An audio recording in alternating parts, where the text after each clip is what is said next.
அனைவருக்கும் வணக்கம். போட்டித் தேர்வு எழுதக்கூடிய மாணவர்கள் தினந்தோறும் என்ன பண்ணணும்னா, நடப்பு நிகழ்வுகளை டெய்லியும் இருக்கக்கூடிய இதழ்களில் படிக்கணும். அதை எப்படி படிக்கிறது அப்படிங்கிறது தான் இந்த காணொலியோட விரிவாக்கம். எந்த பேப்பரில் குறிப்பாக எல்லா பேப்பர்லையுமே நடப்பு நிகழ்வுகள் வரும். இன்றைக்கி நம்ம எடுத்துருக்கக்கூடிய பேப்பரு தினகரன் பேப்பர். ஃபஸ்ட்டு பாருங்கள், பள்ளி முதல் ஆராய்ச்சி படிப்பு வரை தாய்மொழியிலே படிக்க வேண்டும். தாய்மொழியிலே படிக்க வேண்டும். அதை தான் நாங்கள் எல்லாமே சொல்கிறோம். முதல்ல தாய்மொழியில் படிக்கிறது தான் மிக சிறப்பு. அந்த அடிப்படையில் தான் இன்றைக்கி தமிழ் மீடியத்தில் படித்தா 20% இடஒதுக்கீடு உண்டு. இந்த அடிப்படையில் அனைவரும், வாய்ப்புள்ள அனைவரும் தமிழ் வழியிலே கற்க வேண்டும். தாய்மொழியைப் போல் இனிதாவது எங்கேயுமே இல்லை. தமிழிலே படிக்க வேண்டும். அனைத்துமே தமிழிலே வரணும். இப்போ தற்போது சென்னையில் புத்தக கண்காட்சி நடைபெற்று கொண்டிருக்கிறது. அதாவது வாய்ப்புள்ள தேர்வர்கள், பொதுமக்கள் எல்லோரும் சென்று வாங்கிக் கொள்ளுமாறு கேட்டுக்கொள்கிறோம். பாரம்பரியம் போற்றுவோம் அப்படிங்கிறது நம்மளுடைய இப்போ பொங்கல் திருநாள் அல்லவா, அதை பற்றியான ஒரு செய்தி வந்துள்ளது. அடுத்தது பாருங்கள், தலைமைச் செயலகத்தில் பொங்கல் கொண்டாட்டம்.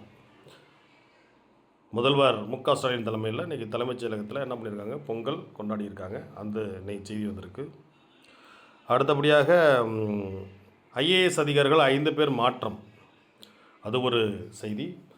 அதுக்கு அடுத்தபடியாக பகுதி நேர ஆசிரியர்களுக்கு ஊதிய உயர்வு, அவர்கள் நீண்ட நாட்களாக கேட்டுக்கொண்டிருக்கின்ற நிகழ்வு. அடுத்தது பராசக்தி திரைப்படமும்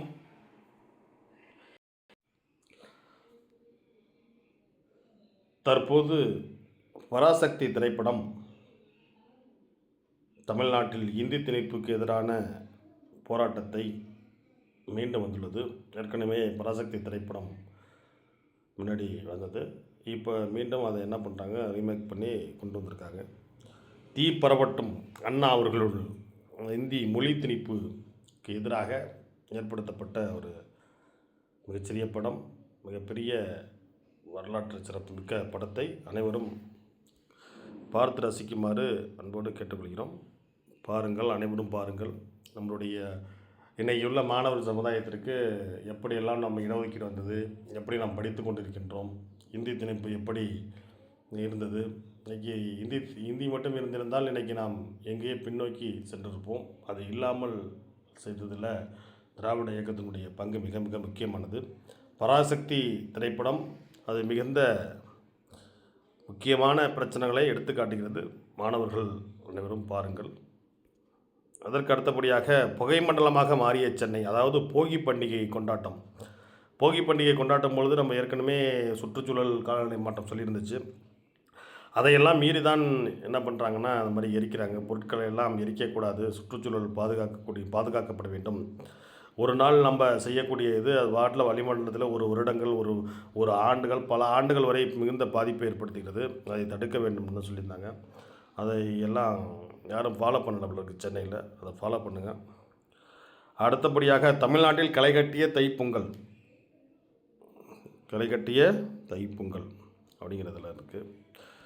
அதுக்கு அடுத்தபடியாக இப்போ தேர்தல் நேரமில் யாரோட கூட்டணி, யார் கூட்டணி இல்லாமல் இருப்பாங்க, அந்த போன்ற வீடியோக்கள் வரும். அடுத்தது பாருங்கள், இதில் என்ன நடப்பு நிகழ்வுகள். அவங்க பேப்பரை படிக்கும் பொழுது ஃபஸ்ட்டு பக்கத்துலேருந்து கடைசி பக்கம் வரையும் பார்க்கணும். அதாவது மதுரை மாவட்டத்தில் ஜல்லிக்கட்டுக்கு மிக புகழ் போட்டது மதுரை. இன்னைக்கு ஜல்லிக்கட்டு திருவிழா இன்னையிலேருந்து ஆரம்பிக்குது. முதல் போட்டி அவனியாபுரம். இப்போ நமக்கு மெயின்ஸ் எக்ஸாமில் பற்றிலாம் கேட்கலாம்.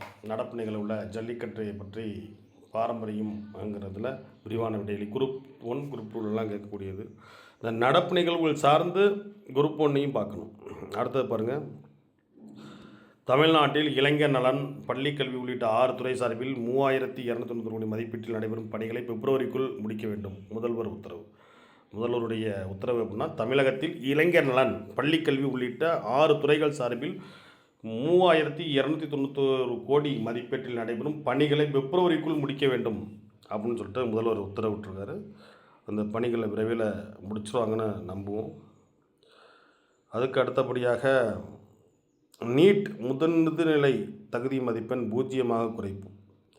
SC/ST OBC பிரிவினருக்கு 0 குறைப்பு. நம்ம நீட்டே வேணான்னு தான் நம்ம போராடிக்கிட்டு இருக்கோம். அடுத்தது இன்றைக்கி இது ஒரு மிக முக்கியமான ஒரு நடப்பு நிகழ்வுகள்.